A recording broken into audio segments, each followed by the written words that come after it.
ليس لنا دلة ولا حجة من أجل كثرة خطايانا، من أجلك يا والدة الإله العذراء نجد دلة عند الذي ولدتي،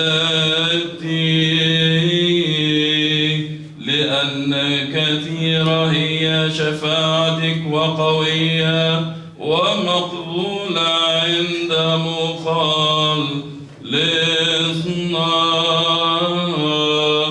أيتها الأم الطاهرة لا نغلي الخطى من شفاعتك عند الذي ولدتك،